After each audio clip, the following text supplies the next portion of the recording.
তো বন্ধুরা, কেমন আছো সবাই? আশা করি সবাই ভালো আছো। আজকে আবার চলে এসেছি আমলা পল অভিনীত একটি সাসপেন্স ও থ্রিলারে ভর্তি মুভি নিয়ে। মুভিটির নাম কেদাবে। এটি 2022 সালে মুক্তি পেয়েছে। মুভিটিতে আমরা দেখতে পাবো একজন আসামি জেলের ভিতর থেকে রহস্যজনকভাবে একের পর এক খুন করে চলেছে। অন্যদিকে 4 বছর পর একটি মেয়ের লাশ কবর খুঁড়ে বের করা হয়। 4 বছরও মেয়েটির লাশ একদম অক্ষত ছিল। মুভিটিতে আমরা টুইস্টের উপর টুইস্ট দেখতে পাবো। আশা করি সবাই পুরো ভিডিওটি দেখবে। তাহলে আর কথা না বাড়িয়ে চলো শুরু করা যাক। মুভির শুরুতে আমরা একটি চার্চের সিন দেখি। সেখানে পুলিশ বিকি নামের এক আসামিকে নিয়ে এসেছে, কারণ আজ তার মৃত স্ত্রী এঞ্জেলকে দাফন করা হবে। এঞ্জেলকে শেষবার দেখার জন্যই তাকে এখানে আনা হয়েছে।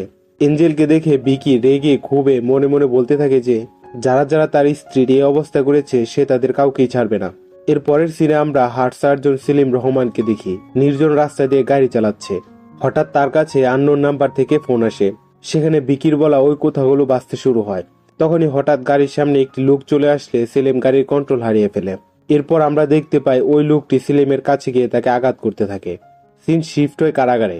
নিউজে বলছিল যে ডক্টর সেলিম রহমান 2 দিন যাবৎ নিখোঁজ। তাই তার বাবা আলী রহমান পুলিশে কমপ্লেন করেছেন। সেই জেলখানায় আমরা একজন ফাদারকে দেখি।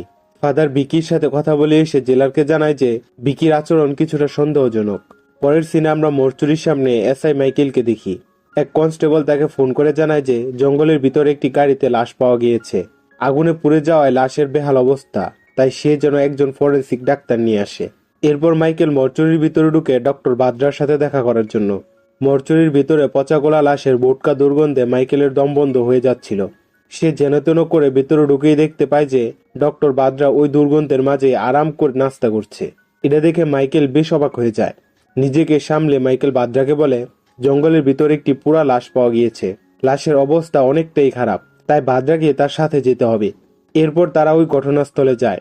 দেখা যায় একটি গাড়ি সহ কাউকে পুড়িয়ে ফেলা হয়েছে। লাশটি এমনভাবে পুড়ে গেছে যে ডিএনএ টেস্টও করা যাবে না। লাশটি পর্যবেক্ষণ করে বাদ্রা জানায় এটা কোনো পুরুষ মানুষের, যার বয়স 30 থেকে 35 বছরের ভিতরে হবে। বাদ্রা আরো বলে একে অন্য কোথাও মেরে এখানে এনে পুড়িয়ে ফেলা হয়েছে, কারণ লাশটির সিট বেল্ট এখনো বাঁধা। সে সিট বেল্ট খোলার চেষ্টাই করেনি। কিছুক্ষণ পর ঘটনাস্থলের পাশে একটি পেট্রোলের ক্যান পাওয়া যায়, যেটার সাহায্যে গাড়িটি পোড়ানো হয়েছে। ক্যানে একজনের ফিঙ্গারপ্রিন্টও পাওয়া যায়। এরপর লাশটি মর্চুরিতে আনা হয় অটোপসি করার জন্য। এদিকে এসিবি বিশালকে দায়িত্ব দেওয়া হয় কেসটি তদন্ত করার জন্য। বিশাল মর্চুরিতে আসলে বাদ্রা তাকে আরো তথ্য দিতে থাকে লাশটি সম্পর্কে। বাদ্রা জানায় যে লোকটিকে মারাত্মক যন্ত্রণা দিয়ে খুন করা হয়েছে। তার ডান হাতের আঙ্গুলগুলো কেটে ফেলা হয়েছে। মেরুদণ্ডেরও 8টি হাড় ভেঙে ফেলা হয়েছে। এইসব শুনে বিশাল বেশ অবাক হয়ে যায়। বিশাল জানতে চায় কোনোভাবে কি লাশটি শনাক্ত করা সম্ভব। বাদ্রা একটু ভেবে বলে আমরা চাইলে সুপার ইম্পোজিশন মেথড ইউজ করতে পারি। এই মেথডে বডির মেজারমেন্ট অনুযায়ী আমরা একটি 3D চেহারা পেতে পারি। এরপর রাতে আমরা এক রিপোর্টারকে দেখি কাজ করছিল। তখন কেউ তার কাছে একজন কনস্টেবলের জেলের ভেতরে করা টিকটক ভিডিও পাঠায়। রিপোর্টার ওই ভিডিওটি ভালো করে খেয়াল করে দেখে যে কনস্টেবল যেখানে ভিডিও বানিয়েছে এর পিছনে ডক্টর সেলিম রহমানের ছবি আঁকা। অন্যদিকে পরবর্তী দিন বাদ্রারা সুপার ইম্পোজিশন মেথড ট্রাই করে দেখে ওই লাশটি ডক্টর সেলিম রহমানেরই। মানে ওই দিন কিলার ডক্টর সেলিমকে কিডন্যাপ করে নিয়ে গিয়ে মারাত্মকভাবে অত্যাচার করে খুন করে জঙ্গলে নিয়ে গিয়ে গাড়ি সহ পুড়িয়ে ফেলেছে। তখন মাইকেল এসে টিভি ছেড়ে নিউজ দেখায়, যেখানে বলা হচ্ছিল আসামি বিকি স্বীকার করেছে যে সে ডক্টর সেলিমকে খুন করেছে। এমনটা এক কনস্টেবল জানিয়েছে। খবর ছড়িয়ে পড়ার পর ডক্টর সেলিম রহমানের বাবা আলী রহমান আসে লাশ নিয়ে যাওয়ার জন্য। এরপর বিশাল কারাগারে যায়। সিসিটিভি ফুটেজ চেক করে জানা যায় বিকি খুনের সময় সেলেই ছিল। এমনকি আজ পর্যন্ত তার সাথে দেখা করতে তার কোনো আত্মীয় স্বজনও আসেনি। শুধুমাত্র একজন ফাদার আসতো। মূলত ফাদার জেলের সবার জন্য প্রে করতে আসতো। শেষবার ফাদার জানিয়েছিল যে বিকির আচরণ সন্দেহজনক। বিকি নাকি কাউকে খুন করবে। বিশাল দেখে বিকির সেলে ডক্টর সেলিমের পাশাপাশি অনেকগুলোই ছবি আঁকা। বিকি তখন বাইরে গোসল করতে গিয়েছিল। তখনই কিছু লোক বিকির উপর হামলা করে। লোকগুলো তাকে মারার চেষ্টা করছিল। আসলে এরা ছিল আলী রহমানের লোক। এরপর কনস্টেবলরা বিকিকে উদ্ধার করে সেলে আনে। বিশাল জানতে যায় যে সে সেলিম রহমানের ছবি কেন এঁকেছে। বিকি দৃঢ় গলায় বলে যে সেটা বের করা তোমার কাজ। এরপর বিশাল মিনিস্টার অফিসে যায়। সেখানে আমরা এডিজিপি ও আলী রহমানকে দেখি। আসলে আলী রহমান খুবই দাপটি একজন লোক। এডিজিপি বিশালকে বলে ফরেন্সিক সার্জন বাদ্রাকে টিমে নিয়ে সে যেন তদন্ত শুরু করে দেয়। আসলে বাদ্রা একজন ডক্টর উইথ ক্রিমিনোলজি। বাদ্রাকে দেখা যায় তার মেয়ে দিয়াকে নিয়ে বিচে খেলা করছে। বিশাল সেখানে গিয়ে বাদ্রার সাথে দেখা করে এবং তাকে টিমে স্বাগত জানায়। পরবর্তী দিন তারা বিকিকে কাস্টডিতে নিয়ে জিজ্ঞাসাবাদ করে। বিকি বারবার বলে যে সেই ডক্টর সেলিমকে খুন করেছে। বিশাল বলে, আমি জানি তুই মার্ডার করিসনি, বাহির থেকে কেউ তাকে অবশ্যই সাহায্য করছে, কে সে বল। তখন বিকি এক অট্ট হাসি দিয়ে বলে, ঈশ্বর। বাদরা সবকিছুই দেখছিল। তখনই বিশাল প্রশ্ন করে বসে, এঞ্জেল কে? এঞ্জেলের ছবি দেখে বিকি ইমোশনাল হয়ে পড়ে। এরপর বাদরা বিশালকে বলে, সবার আগে আমাদের এঞ্জেল কে সেটা খুঁজে বের করতে হবে। এরপর তারা বিকিকে সাথে নিয়ে চার্চে যায় যেখানে এঞ্জেলকে দাফন করা হয়েছিল। বিকিকে নিয়ে যাওয়া হয় এঞ্জেল এর কবরের পাশে। বিকি কবরটা জড়িয়ে ধরে কাঁদতে থাকে। এদিকে বিশাল ফাদারের কাছে জানতে চায় বিকির অতীত সম্পর্কে। ফাদার বলে, বিকি সম্পর্কে জানতে হলে আগে আপনাদের এঞ্জেল সম্পর্কে জানতে হবে। ফাদার বলে, আজ থেকে প্রায় 25 বছর আগে একটি বাচ্চা মেয়েকে তারা চার্চের সামনে পেয়েছিল। ফাদারই ওই মেয়েটির নাম রেখেছিল এঞ্জেল। এঞ্জেল চার্চের সবার সাথে হেসে খেলে সেখানেই থাকতে শুরু করে। দেখতে দেখতে ছোট্ট এঞ্জেল বড় হয়ে যায়। একদিন এঞ্জেল যিশুর মূর্তির সামনে দাঁড়িয়ে প্রার্থনা করে যে যিশু যেন তার জীবনে অনেক ভালো একজন স্বামী পাঠায়। বিকিও তখন সেখানেই কাজ করছিল। বিকি এঞ্জেলের সকল কথা শুনে ফেলে। প্রথম দেখাতেই বিকি এঞ্জেলের প্রেমে পড়ে যায়। এরপর আস্তে আস্তে তাদের মাঝে একটি ভালোবাসার সম্পর্ক তৈরি হয়। কিছুদিন পর তারা দুজনে বিয়েও করে ফেলে। বিয়ের পরেও তারা দুজন বেশ সুখেই সংসার করছিল। এরপর এঞ্জেল যখন প্রেগনেন্ট হয় তখন ভবিষ্যতের কথা চিন্তা করে বিকি শহরে যাওয়ার সিদ্ধান্ত নেয়। এরপর ফাদারের সাথে কথা বলে তারা শহরে চলে আসে। এটাই ছিল ফাদারের সাথে তাদের শেষ সাক্ষাৎ। এর বেশি ফাদার আর কিছুই বলতে পারবে না। বর্তমানে আমরা দেখি বিকি প্রে করার জন্য চার্চের ভিতরে এসেছে। বিকি বলে, যে আমাকে জীবনের মানে বুঝিয়েছে তাকে তারা খুন করেছে, আমি তাদের কাউকে জীবিত ছাড়ব না। বাদরা এটা শুনে তখন রেগে যায়। বিকি বলে, আমি এরপরে কাকে কোথায় খুন করব তা যিশুকে বলে দিয়েছি, পারলে আমাকে আটকাও। এরপরে আমরা দেখি বিকি এঞ্জেলের কবরের উপর লিখেছে যে এখন আমি কাইনের রাস্তায় যাব। মূলত বিকি এই সূত্রটি দিয়ে বাদরা আর বিশালকে চ্যালেঞ্জ করেছে। এরপর চার্চ থেকে ফেরার সময় আবার বিকিকে মারার জন্য আলী রহমানের লোকেরা হামলা করে, কিন্তু বিশাল গুলি করে তাকে বাগিয়ে দেয়। এরপর এঞ্জেল সম্পর্কে আরো তথ্য বের করার জন্য বাদরা এঞ্জেলের অটোপসি রিপোর্ট দেখতে শুরু করে। এঞ্জেল মাথায় আঘাত লাগার কারণে জেসি হসপিটালে ভর্তি হয়েছিল। এরপর heart surgeon doctor Selim Rahman এঞ্জেলের অপারেশন করে এবং ওই রিপোর্টটি তৈরি করে। এখানে বাদরার খটকা লাগে যে মাথায় আঘাত লাগা রোগীর চিকিৎসা একজন হার্ট সার্জন কেন করবেন? অবশ্যই এখানে কোনো রহস্য লুকিয়ে রয়েছে। তাই তারা এঞ্জেলের আবার অটোপসি করার কথা ভাবে। বিশাল বলে, যদি এঞ্জেলের কোনো আত্মীয় কোর্টে আবেদন করে তাহলে আমরা পারমিশন পেয়ে যাব। এরপর আমরা দেখি বাদরারা চার্চের ফাদারকে দিয়ে কোর্ট থেকে অটোপসির পারমিশন নিয়ে ফেলে। এখানে ঘটে আরেকটি বিপত্তি। কোর্ট থেকে ফেরার সময় জ্যামের মাঝে কারা যেন ফাদারের গলায় ছুরি চালিয়ে দেয়। ওই লোকদের আর ট্রেস করা যায় না। ফাদারকে তৎক্ষণাৎ হসপিটালে নিয়ে যাওয়া হয়। এই ঘটনায় বাদরা বুঝতে পারে কেউ চায় না যে এঞ্জেলের বডির দ্বিতীয়বার অটোপসি হোক। বাদরা আরো সন্দেহ করে যে আজ রাতে এঞ্জেলের বডিটি সরিয়ে ফেলার চেষ্টা হতে পারে। তাই তারা সাথে সাথে চার্চে চলে আসে। দেখা যায় বাদরার সন্দেহই ঠিক, কারা যেন এঞ্জেলের কবর খোঁড়ার চেষ্টা করছে। তখন বিশাল তাদের সাথে ফাইট করে একজনকে গ্রেপ্তার করে ফেলে। সকাল হতে এঞ্জেলের কবর খোঁড়ার কাজ শুরু হয়। এঞ্জেলের খবর করে সবাই মারাত্মকভাবে চমকে যায়, কেননা এঞ্জেলের বডিটি আজ 4 বছর পরেও এখনো অক্ষত রয়েছে। মিডিয়া ও সাধারণ জনগণ ব্যাপারটা অলৌকিক মনে করতে থাকে, কিন্তু বাদরা বলে এটা নর্মাল বিষয়, কেননা লাশ যখন কফিনের ভিতর করে দাফন করা হয় তখন আলো বাতাস না লাগার কারণে অনেকের চামড়া সাবানের মতো হয়ে যায়, যেটি বডির পচন রোধ করে। এক্ষেত্রেও সেটাই ঘটেছে। বাদরা অটোপসি করতে গিয়ে দেখে এঞ্জেলের এর আগে কোনো অটোপসি হয়নি, মানে জেসি হসপিটালের ওই রিপোর্টটি ভুয়া। বাদরা আরো চমকে যায় তখন যখন সে দেখে এঞ্জেলের বডিতে তার হাড়টি গায়েব। বাদরার ধারণা জেসি হসপিটাল থেকে এঞ্জেলের হাড়টি গায়েব হয়েছে। বাদরা বিশালকে এ ব্যাপারটা কাউকে জানাতে বারণ করে, কারণ এটি এখন এক্সট্রা কনফিডেন্সিয়াল হয়ে গেছে। এঞ্জেলের লাশটি মর্চুরিতে পাঠিয়ে বাদরারা জেসি হসপিটালে যায় রিপোর্ট সম্পর্কে তদন্ত করতে। সেখানে বাদরা ডাক্তারের নামের বোর্ডে একটি নাম দেখে বিকির দেওয়া ওই সূত্রের কথা মনে পড়ে যায়। মুহূর্তে বিকির ওই সূত্রের রহস্য বের করে ফেলে বাদরা। বাদরা বিশালকে ডেকে বলে, এখানে যে এবেল নামের ডাক্তার রয়েছে সেই হলো বিকির পরবর্তী টার্গেট। তাই তারা ওই রাতে ডাক্তার এবেলের বাসায় যায় দেখা করার জন্য। তারা জানতে পারে যে এবেল তার বাড়িতে একাই থাকে। বিশাল ডাক্তার সেলিম সম্পর্কে জানতে চাইলে এবেল নিজের কথায় নিজেই ফেঁসে যায়। জেসি হসপিটালে যে অর্গান স্মাগলিং হয় এ ব্যাপারটা তার মুখ দিয়ে বেরিয়ে আসে। এটা শুনে বিশালরা তাকে হাউস অ্যারেস্ট করে ফেলে। তখন বাদরার মনে পড়ে সে তার মোবাইলটা ভিতরেই ফেলে এসেছে। সেটাই নিতে বাদরা আবার উপরে আসে। বেরোনোর সময় বাদরার মনে হয় বাড়িতে এবেল ছাড়া অন্য কেউ রয়েছে। একথা বিশালকে বলতে ভিতর থেকে একটি গুলির আওয়াজ শুনতে পায় তারা দৌড়ে ভিতরে গিয়ে দেখে কেউ হেডশট দিয়ে এবেলকে মেরে ফেলেছে। এই সময় বাদরারা দেখে কেউ পালানোর চেষ্টা করছে। বিশালরা তাকে ধরার জন্য তার পিছনে যেতে থাকে, কিন্তু লোকটি বাইক নিয়ে পালাতে সক্ষম হয়ে যায়। এখানে আমরা ওই লোকটির চেহারা দেখতে পাই। আসলে এই লোকটি বাদরার সাথে মর্চুরিতে কাজ করে। মুভির শুরুতেও আমরা একে দেখেছিলাম। এর সাথে বিকি ও অ্যাঞ্জেলের কি কানেকশন তা আমরা সামনেই জানতে পারবো। এদিকে এডিজিপি এসে বিশালকে কথা শোনাতে থাকে, কেননা কেসটি সলভ হওয়ার বদলে দিন দিন আরো পেঁচালো হয়ে যাচ্ছে। বিশাল জানায় যে সেলিম ও এবেলের ক্রাইম স্পটে একই ব্যক্তির ফিঙ্গারপ্রিন্ট পাওয়া গিয়েছে, ওই লোকটিকে ধরতে পারলেই কেসটি সলভ হয়ে যাবে। এদিকে ওই দিন চার্চ থেকে গ্রেফতার করা লোকটিকে মারধর করে মানি নামের এক সন্ত্রাসের খোঁজ পাওয়া যায়। এরপর আমরা দেখি বিশালরা ছদ্মবেশে মানিকে ধরতে মিশনে গেছে এবং তারা সবার চোখ ফাঁকি দিয়ে মানিকে তুলে নিয়ে আসতেও সক্ষম হয়। এরপর বিশালরা কোর্টে আরো 5 দিনের রিমান্ড আবেদন করে, যাতে বিকিকে আরো ভালো করে জিজ্ঞাসাবাদ করতে পারে। বাদরা কোর্টে জেসি হসপিটালের অর্গান স্মাগলিং এর ব্যাপারটা প্রমাণ সহ তুলে ধরে। এরপর কোর্ট 2 দিনের রিমান্ড মঞ্জুর করে। বাদরা সবার সামনে বিকিকে প্রশ্ন করে যে এখন কি তার আরো কোনো টার্গেট বাকি আছে। বিকি সবার সামনে বলে, আমার এঞ্জেলের হার্ট যার দেহে রয়েছে আর সে যে রাস্তায় যাবে সেটাই হবে আমার পরবর্তী টার্গেট। পরের সিনে দেখা যায় মানিকে অফ দ্য রেকর্ড মারধর করে জিজ্ঞাসাবাদ করলে মানি বিশালদের একটি ঘটনা শোনাতে থাকে। 4 বছর আগে বিকি এঞ্জেলকে জেসি হসপিটালে নিয়ে আসে রেগুলার চেক আপের জন্য। সেখান থেকে বাইকে করে বাড়ি ফেরার সময় মানি তার এক সাথীকে নিয়ে এঞ্জেলের গলা স্বর্ণের হারটি চুরি করার চেষ্টা করে। সে সময় মানিদের হ্যাচ কাটানে এঞ্জেল রাস্তায় পড়ে গিয়ে গুরুতরভাবে আহত হয়। বিকি নিজেকে সামলে মানিদের ধরার চেষ্টা করে, কিন্তু মানি বাইক নিয়ে পালিয়ে যায় আর তার সাথী পালাতে গিয়ে একটি ট্রাক চাপায় মারা যায়।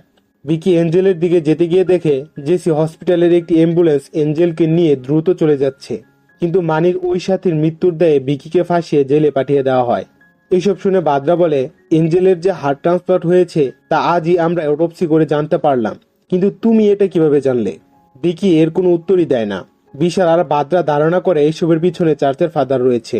আবার এবেলের মার্ডারের সময় ফাদার হাসপাতালে ছিল, তাই ফাদারকে জড়ানোও যাচ্ছে না। এখানে ফ্ল্যাশগেটে কিছুটা রহস্য উন্মোচন হয়। দেখা যায় জেলে বিকির সাথে দেখা করতে এসে ফাদার বলেছিল ঈশ্বর বিকির হয়ে তার বদলা নেবে, আর সেটা সঠিকভাবে চালনা করার জন্য ফাদার যেমন ভাবে বলবে বিকিকেও তেমন ভাবে জেলের ভিতরে থাকতে হবে। এখানেই আমরা বুঝতে পারি যে ফাদার এই রহস্যের সাথে প্রত্যক্ষভাবে জড়িত। আমরা আবার ওই লোকটিকে দেখি যে এবেলকে খুন করেছিল। এই লোকটির নাম কালী। আসলে কালী বিকির হয়ে ওই দুটো খুন করেছে, কিন্তু কেন তা আমরা এক্ষুনি জানতে পারবো। কালীকে দেখা যায় লাশের রুমে গিয়ে এঞ্জেলের লাশটি বের করে সেটা দেখে কান্না করছে। 2 মেয়ে নিয়ে কালীর ছোট্ট একটি পরিবার। বড় মেয়ে প্রিয়া, যে কিনা জেসি হসপিটালেরই একজন নার্স, আর ছোট মেয়ে বাক প্রতিবন্ধী। একদিন প্রিয়ার শিফট চলাকালীন এঞ্জেলকে গুরুতর আহত অবস্থায় জেসি হসপিটালে আনা হয়। এঞ্জেলকে যখন অপারেশন থিয়েটারে নেওয়া হয় প্রিয়াও তখন সেখানেই ছিল। ওই দিন ডক্টর সেলিম রহমান এঞ্জেলের অপারেশন করে। এঞ্জেল যে অবস্থায় ছিল চাইলে এঞ্জেলকে বাঁচানো সম্ভব হতো, কিন্তু ডাক্তার এঞ্জেলকে বাঁচানোর কোনো চেষ্টাই করেনি। অপারেশন করে এঞ্জেলের পেট থেকে বাচ্চাটি বের করে প্রিয়াকে দেওয়া হয় মেডিকেল ডাস্টবিনে ফেলে দিতে। কিন্তু প্রিয়া যখন বাচ্চাটিকে ফেলে দিতে নিয়ে যাচ্ছিল তখনই প্রিয়া খেয়াল করে যে বাচ্চাটি তখনও জীবিত। এরপর প্রিয়া সবার কাছ থেকে লুকিয়ে বাচ্চাটিকে তার বাসায় নিয়ে আসে এবং চিকিৎসা করে তাকে সুস্থ করে তোলে। এইসব ঘটনা প্রিয়া তার বাবাকে বলে। এরপর কালী বাচ্চাটি নিয়ে চার্চের ফাদারের কাছে যায়। ফাদার সবকিছু শুনে এঞ্জেলের খুনের বিচার করার সিদ্ধান্ত নেয়।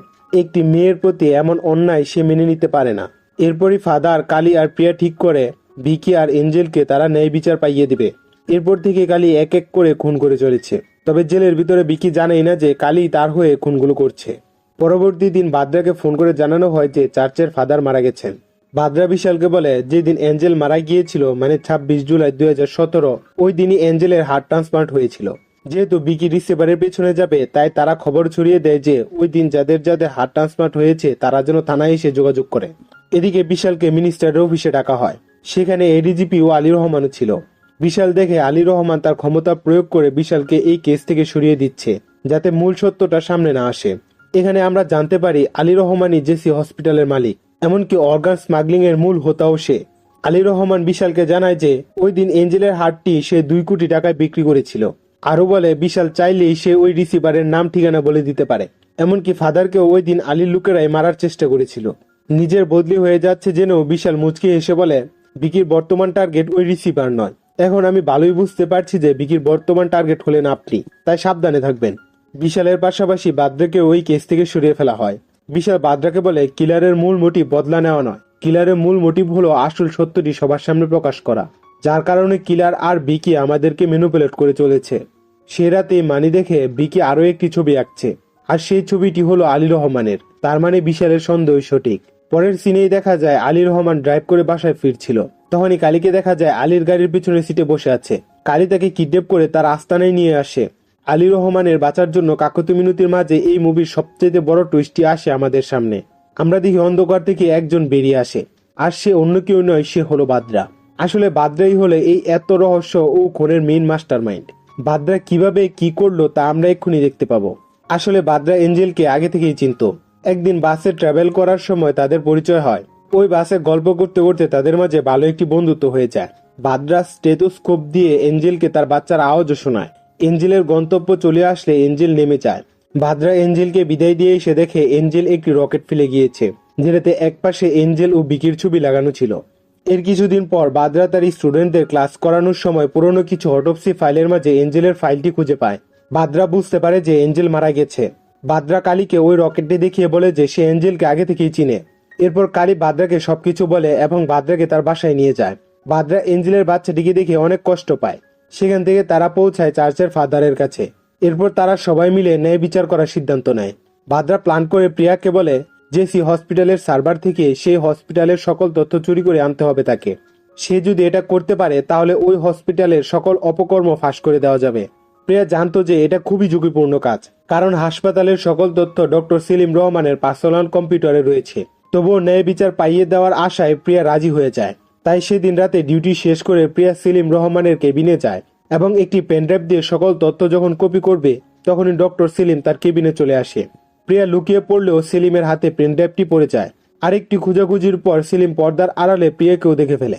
এরপর সেলিম সেদিন রাতেই এসিড দিয়ে প্রিয়াকে পুড়িয়ে ফেলে। এই ঘটনার পর বাদরাও বুঝতে পারে যে ডক্টর সেলিম রহমান কতটা নরপশুর জাত। প্রিয়া মরার আগে চোখের ইশারার মাধ্যমে বাদরাকে আলী রহমান, সেলিম রহমান ও ডক্টর এবিলের নাম বলে গিয়েছিল। প্রিয়ার মৃত্যুর দায় বাদরা পুরোটাই তার নিজের উপর নিয়ে নেয়, কারণ ওই দিন বাদরার কথায় প্রিয়া ডক্টর সেলিমের কেবিনে গিয়েছিল। এরপর বাদরারা মিলে আবার একটি কঠিন প্রতিশোধের প্ল্যান করে। বাদরা ফাদারকে জানায় যে এবার বাদরা নিজে তাদেরকে শাস্তি দিবে, তবে তাকে শুধু বিকিকে বলে দিতে হবে যে বিকি জেলের ভিতর কিভাবে থাকবে। বাদরা আরো বলে বিকি যেন কোনোভাবেই জানতে না পারে যে বাদরা এসবের পিছনে রয়েছে। তখন আমরা ফ্ল্যাশব্যাকে দেখি তারা সেলিমকে কিডন্যাপ করে নিয়ে গিয়ে কিভাবে টর্চার করেছিল। সেলিম তাকে ছেড়ে দেওয়ার জন্য কাকিতে মিনতি করছিল। বাদরা কালীকে দেখিয়ে বলে নিজ হাতে নিজের মেয়ের অটোপসি করে ওনার হৃদয় পাথরের হয়ে গিয়েছে। এই 4 বছরে যখন কোনো মেয়ের বডি এসেছে উনি তার মাঝে ওনার মেয়েকে দেখতে পেতেন। এরপর কালী একটি বড় রড দিয়ে সেলিমকে বেধড়ক পিটিয়ে মেরে ফেলে। এরপর বাদরার কথায় জঙ্গলে এনে গাড়ি সহ তাকে পুড়িয়ে ফেলে। এরপর আরো দেখানো হয় এবেলের খুনের সিন। বাদরা তার ফোন নেওয়ার নাম করে ভিতরে এসে একটি সাইলেন্সার লাগানো গান দিয়ে গুলি করে ডক্টর এবেলকে খুন করে। এরপর একটি টাইমারের সাথে গুলির শব্দের রেকর্ড সেট করে নিচে নেমে এসে বিশালের সাথে কথা বলার নাটক করে। বিশালরা কালের পিছনে গেলে বাদরা একজন মৃত ব্যক্তির ফিঙ্গারপ্রিন্ট ক্রাইম স্পটে রেখে আসে বিভ্রান্ত করার জন্য। আর এসব কিছু বাদরা আর কালী আলী রহমানকে শোনাচ্ছিল। এর পরের সিনে দেখা যায় এঞ্জেলের লাশটি আবার দাফন করা হচ্ছে। বিকি তার এত কাছের মানুষকে শেষবারের মতো দেখে কান্না করতে শুরু করে। এরপর বিকিকে জেলে নিয়ে যাওয়ার সময় বাদরা বিকিকে বলে ঈশ্বর বিকির হয়ে এঞ্জেলের মৃত্যুর প্রতিশোধ নিয়েছে, তাই এখন বিকির উচিত এইসব ভুলে গিয়ে জেল থেকে বেরিয়ে নতুন একটি জীবন শুরু করা। বিকি বলে কিন্তু ঈশ্বর তো আমার কাছ থেকে আমার সবকিছুই কেড়ে নিয়েছে, জেল থেকে বের হয়েই বা আমি কি নিয়ে বাঁচবো। তখন বাদরার মেয়ে দিয়া বিকিকে একটি চকলেট খেতে দেয় এবং সাথে এঞ্জেলের ওই রকেটটিও বিকিকে দেয়। বিকি ওই রকেটটি খুলে পাশের ছবিটি দেখে কান্না করতে শুরু করে, কেননা দিয়াই হলো বিকি আর এঞ্জেলের মেয়ে, যাকে বাদরা এতদিন যাবৎ লালন পালন করে আসছে। বিকিকে কান্না করতে দেখে ছোট্ট মেয়ে দেয়া বিকির কাছে আসে। বিকি তার নিজের মেয়েকে জড়িয়ে ধরে। এবার বিকি তার বেঁচে থাকার রসদ খুঁজে পেয়েছে। এর পরের সিনে আমরা দেখি বাদরা তার স্টুডেন্টদের একটি বডি পার্টস নিয়ে ক্লাস করাচ্ছে। তখন আমরা ব্যাকগ্রাউন্ডে নিউজে শুনতে পাই যে জেসি হসপিটালের মালিক আলী রহমান 2 দিন যাবৎ মিসিং। এখানে আমরা বুঝতে পারি বাদরা যে সকল বডি পার্টস দিয়ে ক্লাস করাচ্ছে সেগুলো আলী রহমানের বডিরই। আর এখানে এই মুভিটি শেষ হয়ে যায়। তো বন্ধুরা, আজকের ভিডিওটি কেমন লেগেছে তা একটি কমেন্ট করে জানাবে। যদি ভিডিওটি পছন্দ করে থাকো তাহলে একটি লাইক দিয়ে যাবে, আর অবশ্যই চ্যানেলটি সাবস্ক্রাইব করে পাশে থাকবে। ধন্যবাদ।